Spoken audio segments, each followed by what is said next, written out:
사람이 땅 위에 번성하기 시작할 때에 그들에게서 딸들이 나니 하나님의 아들들이 사람의 딸들의 아름다움을 보고 자기들의 좋아하는 모든 자로 아내를 삼는지라.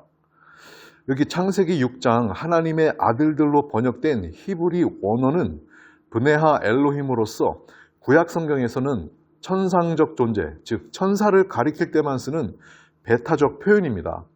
이 브네하 엘로힘들이 천사들이라는 증거는 욥기서에도 잘 나와 있어요.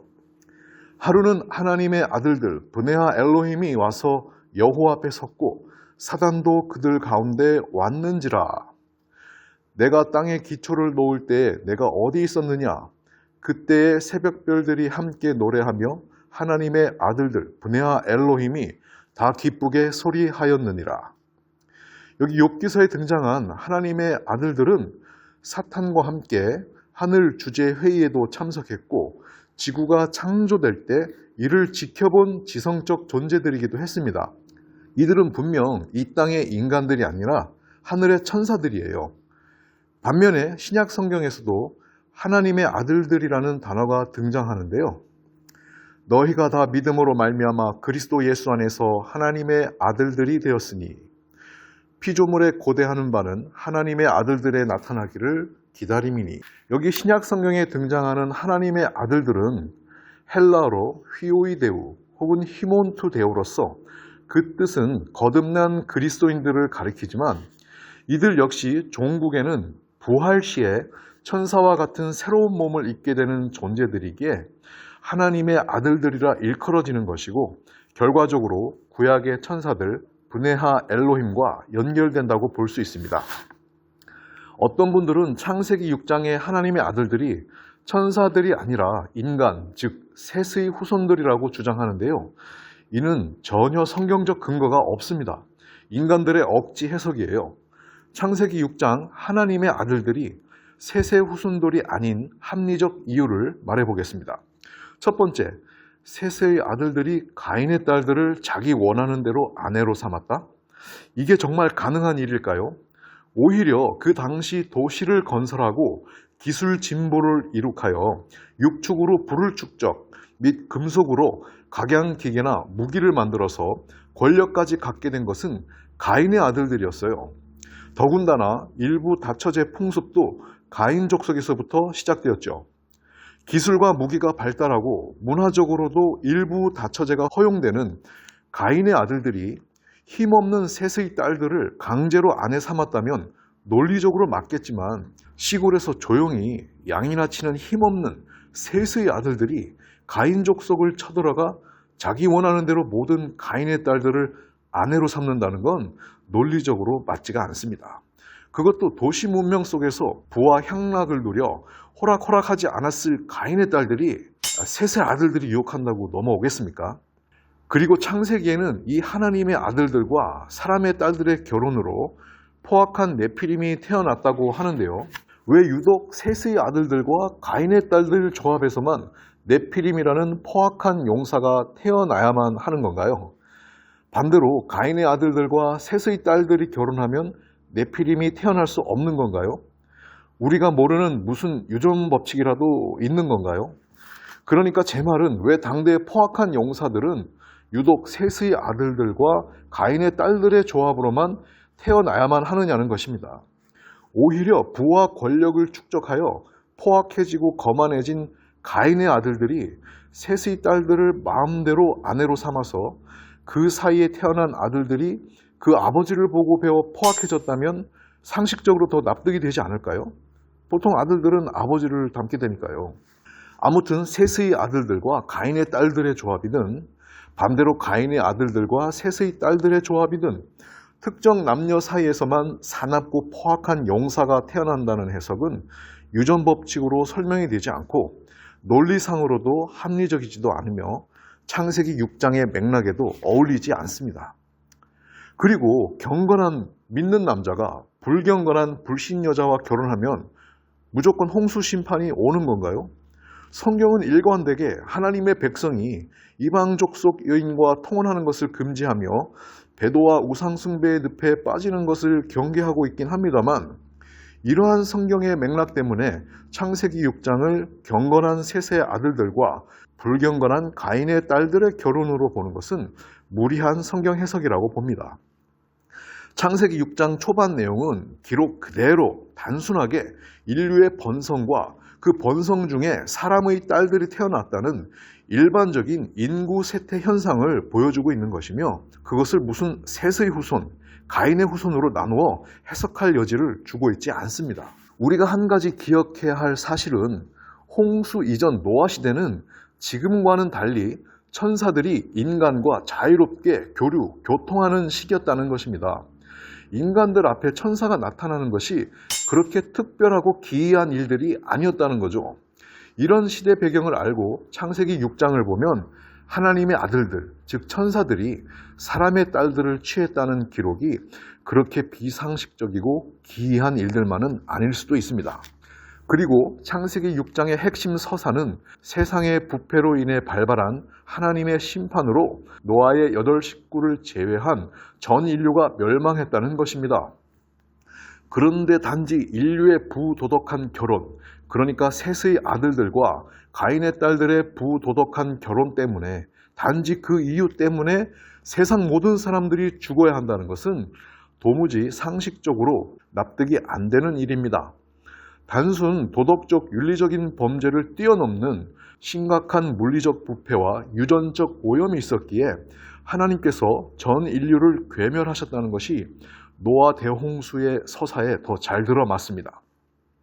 노아 당시 인류와 자유롭게 교류하고 있었던 천사들이 타락하여 사람의 딸들과 결혼하게 되었고, 그 결과로 창조 질서가 엄청나게 훼손되어 하나님이 세상을 심판하셨다면 이는 논리적으로도 성경적으로도 매우 합리적입니다.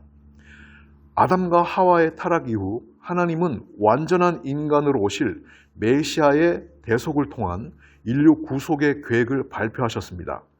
이때부터 사단과 타락한 천사들은 인간 유전자를 오염시키기 위한 그들의 계획에 착수하게 되었는데요.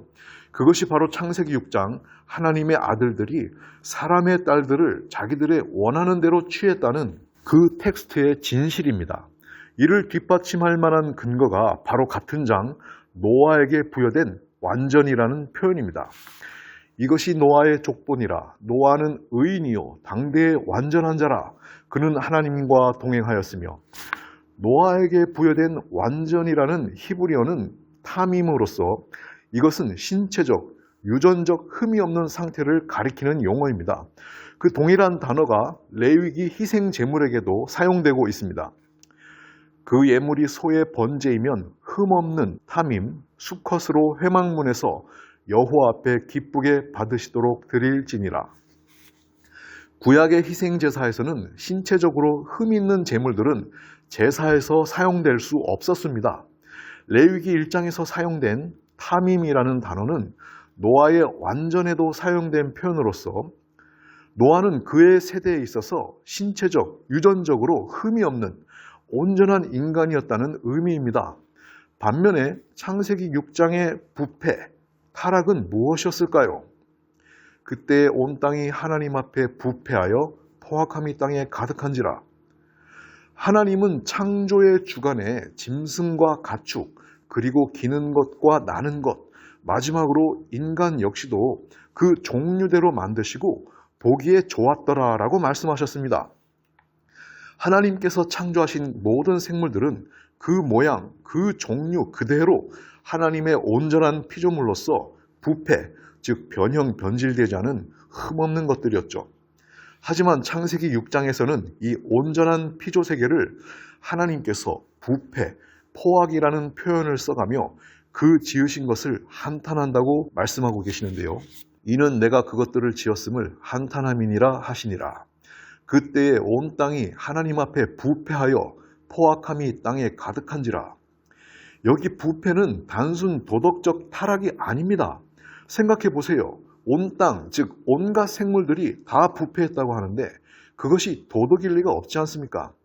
바로 유전적인 변형, 변질이 발생했다는 얘기입니다.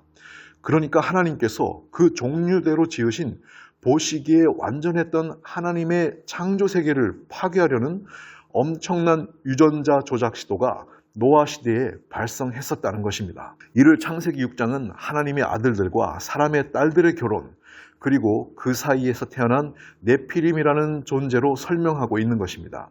모든 생물 생태계가 총체적으로 그 유전적인 면에서 변형, 변질, 부패되었고, 또한 그것이 포악으로 이어진 이유는 그것들이 창조 질서, 즉 하나님의 성품에서 벗어난 타락한 천사들의 형상을 이어받은 이상한 육체들이었기 때문이었습니다. 바로 이 때문에 하나님은 당대 유전적으로 온전했던 노아와 그 가족만을 제외하고 모두 홍수로 심판하셨던 것이었습니다. 창세기 6장 하나님의 아들들이 셋의 후손들이라는 해석은 신약시대 이후에 등장한 것입니다. 유대교의 전통 계승자들과 유대 역사가들, 그리고 신약 당시의 사도들까지 모두 창세기 6장의 하나님의 아들들을 천사로 이해하고 해석하였습니다. 특히 사도 베드로와 유다는 노아 시대의 창조 질서를 어지럽혔던 그 천사들을 범죄한 천사, 음란, 다른 색이라고 표현하며 구체적으로 확증해주고 있으며, 예수님의 직계 제자들의 제자였던 초기 교부들 역시 다음과 같이 증언하고 있습니다. 오랜 기간 동안 사악함이 퍼져나갔으며 천사들은 인간 여인들과 결합했고, 그 결과 그들은 거인, 네피림이라고 불리는 초월적인 존재들을 낳게 되었다. 하나님은 천사들에게 지구의 인간들과 천연계를 보호하라고 임무를 위탁하셨다.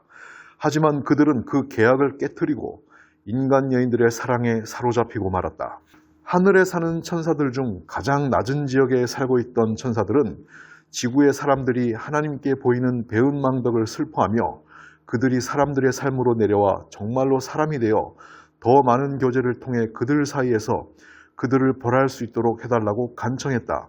그들의 요청은 수락되었고 그들은 인간들보다 뛰어난 능력이 있었기 때문에 어떤 형태로든 변모할 수 있었고, 그러나 그들은 모든 면에서 남자가 되어 인간의 욕망에 참여했고 그 속박 아래 여자들과 동거하게 되었습니다. 그리고 그들과 엮여서 더럽혀지고 그들의 힘과 능력을 잃게 되었습니다. 그들의 신성하지 않은 성관계에서 가짜 인간들이 튀어나왔는데 그들은 나중에 네피림, 거인이라고 불렸습니다. 이렇듯 초기 교부 신학자들도 유대 전승과 성경의 내용대로 창세기 6장의 하나님의 아들들을 천사들로 보았고 그 인간 여인과 사이에서 태어난 존재들을 네피림이라고 분명히 정의하고 있었습니다. 그러면 언제부터 창세기 6장의 하나님의 아들들이 셋의 후손들로 둔갑하게 되었을까요? 초기 로마 교회 당시 그리스 로마 헬레니즘에 젖어있던 신학자들은 창세기 6장의 이 신화와 같은 이야기를 성경적 사실로 받아들이기 어려웠을 것입니다. 이성을 중요시 여겼던 그들이 어떻게 본인들의 그리스 신화와 같은 이야기를 성경적 사실로 받아들일 수 있었겠습니까?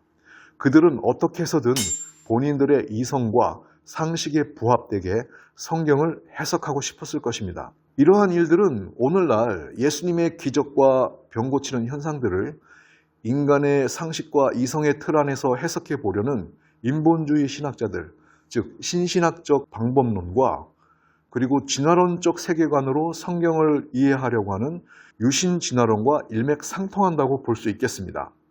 즉 창세기 6장의 하나님의 아들들을 셋의 아들들로 보는 시각은 성경을 성경대로 보는 것이 아니라 인간의 이성의 틀에서 인위적으로 해석한 결과라는 것입니다.